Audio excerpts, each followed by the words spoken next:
Tani ftoj të marrë pjesë në podium dhe të marrë fjalën profesor Ardiani Sufi, pedagog dhe artist në Universitetin e Arteve, një nga figurat më krijuese të skenës arteve pamore në Shqipëri, i njohur për qasjet kritike dhe konceptuale. Gjithmonë ka qenë kjo pyetja si ka komunikuar fetarja me artin bashkëkohor. Ai do të ndajë me ne një prezantim intrigues me temën UFO, Unidentified False Objects, midis të shkuarës dhe të sardhmes. Me mbrëma, është kënaqësi në fakt që të jem pjesë e këtij workshopi zhvillues për shumë arsye. Së pari, ky muze që ka startuar sot si një koncept edhe qendrim, nuk është thjesht një vlerë e shtuar për Tiranën edhe për mbar shqiptarin, por është një vlerë e munguar. Në këtë kontekst unë them që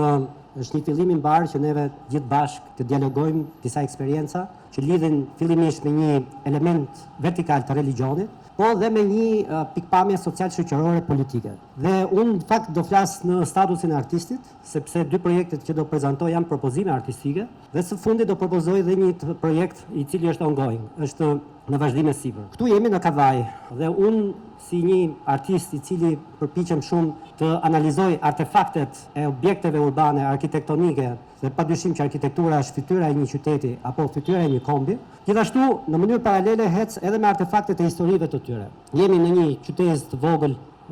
në jug të Shqipërisë. Pra Kavaja është një qytet e cila ka gjithashtu përgjatë periudhës së diktaturës një shumësi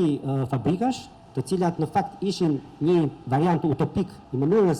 si ato u përdorën dhe po ashtu një variant utopik i mënyrës si u instrumentalizuan edhe popullsia, domethënë që punojnë ato apo që bashkëtojnë me këto fabrika. Dhe këtu kemi një oxhak fabrike që është fabrika Qelçi të Kavajës, e cila është kthyer në një xhami. Pra është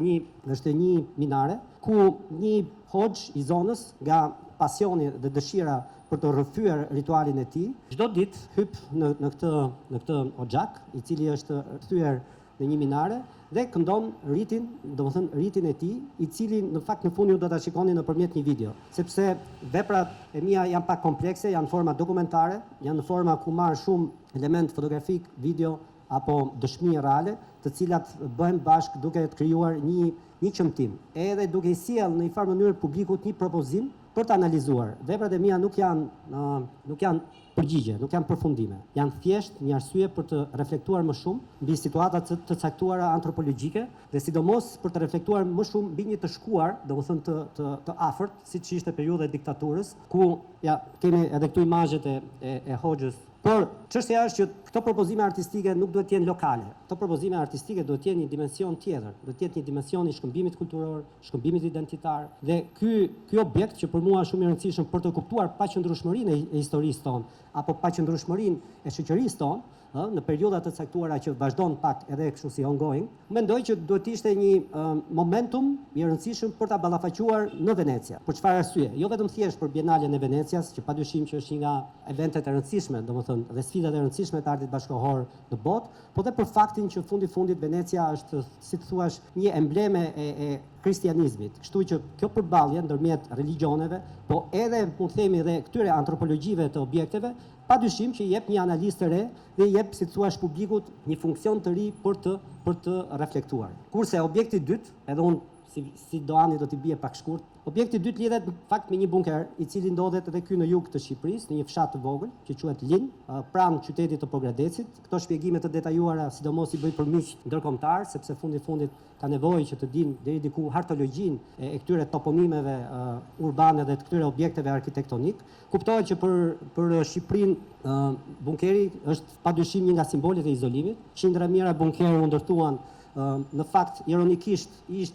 u përdorën si propagandë për të mbrojtur nga armiku imagjinar, por në fakt ne u mbrojtëm nga vetvetja jonë dhe kjo ishte një propagandë e cila e dëmtoi jashtëzakonisht shumë Shqipërinë. Dhe ndoshta Enver Hoxha, ish diktatori jonë, mund të ketë qenë artisti land art më i famshëm i asaj kohe brenda Shqipërisë, sepse kudo ku të shkoni, kudo ku të udhtoni nëpër Shqipëri, këto bunker do t'i keni, domethënë si një skenografi, domethënë e utopisë që ne kaluam. Por brenda këtij bunkeri,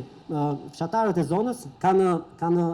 ndërtuar një kishë ortodokse. Pra, brenda këtij bunkeri ne sot kemi dy funksione, pra një funksionalitet që ka pasur ky objekt dhe një funksionalitet të ri që të bën për të reflektuar për atë që unë parathash pak për konceptin e paqëndrueshmërisë, të cilin unë ja sjell në fakt si propozim edhe si reflektim shoqërisë në tërësi. Këtu kemi një skicë, kjo është një skicë militare ku unë kam kolazhuar projektin i cili ka vazhduar, i cili këtu është prezantuar në një ekspozitë personale ku unë uftova nga Muzeu Pino Pascali, kjo është në Bari, Muzeu Pino Pascali është Polignano Amare, dhe këtu është ndërtuar ky bunker me gjithë antropologjinë estetike dhe edhe të objektit, pra është marrë si thua lëkura reale e këtij bunkeri dhe brenda tij është i pikturuar me të gjithë kanonet e kishës ortodokse, duke e sjell, domethënë, si një reflektim tashmë të qëndrueshëm për të hyrë në një debat, domethënë, kush është religioni, kush është besimi, kush është historia dhe mbi të gjitha ku duhet, domethënë, të shkojë shoqëria. Kjo është një pamje më e qartë, pra jashtë kemi, si thuaç, ato element që na lidh me utopinë e kohës dhe brenda është ky rifunksionalizim i ri. Ky në fakt është ai projekti që është ongoing. Unë doja thoja që fatmirësisht këtu kam dy personazhe që tek projekti i parë që lidhet me atë që unë e titulloj UFO,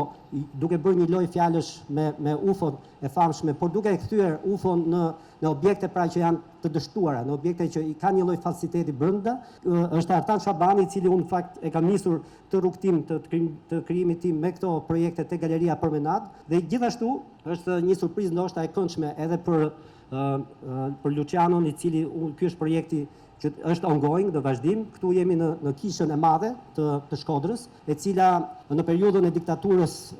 në vitin 67, ku që gjithë ky rrënimi i kishave dhe xhamive dhe të gjitha objekteve të religionit u kthye në pallat sporti, dhe në fakt në altarin e kishës që u kthy pallat sporti bëhen rituali i gjimnastikës dhe projekti im që megjithatë këto dy foto flasin qartë sepse në të dyja rastet, domethënë tavani që ka kisha e madhe ose katedralja e madhe e Shkodrës ka qenë gjithmonë aty. Pra dhe për gjatë periudhës që u kthye në pallat sporti, pra edhe ajo godin vazhdonte të kishte një element sakral. Dhe këto janë element shumë të rëndësishëm reflektimi në punën time, dhe projekti është që sot në fakt të krijojmë një metaforë të re ose një formë të re të mënyrës si ne duhet të sillemi me historinë. Ne nuk duhet të themi më historia është e mirë apo e keqe, por ne duhet gjejmë forma të reja, domethënë të interpretimit, për të zhytur në histori, dhe ideja finale në këtë rast është që një gjimnast në fakt të bëjë atë temporitmin e tij duke i përputhur dhe duke i bashkuar dy kohë. Padyshim që këto janë reflektime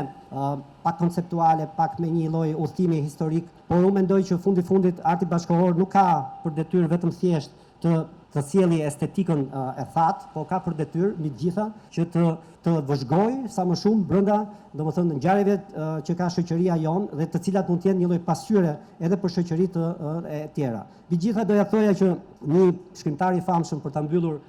Camiso, ka një libër shumë interesant të shkurtër ku thotë njeriu shiti hijen e tij. Ndoshta edhe një komp, domethënë duhet ta ruaj hijen e tij që mos ta shesi, sepse nëse shet hijen tënde, ngel pa peshë, ngel pa ekuilibër, dhe gjithë këto projekte janë në fakt një kontribut që neve ta kemi hijen me peshë dhe të rënë. Faleminderit.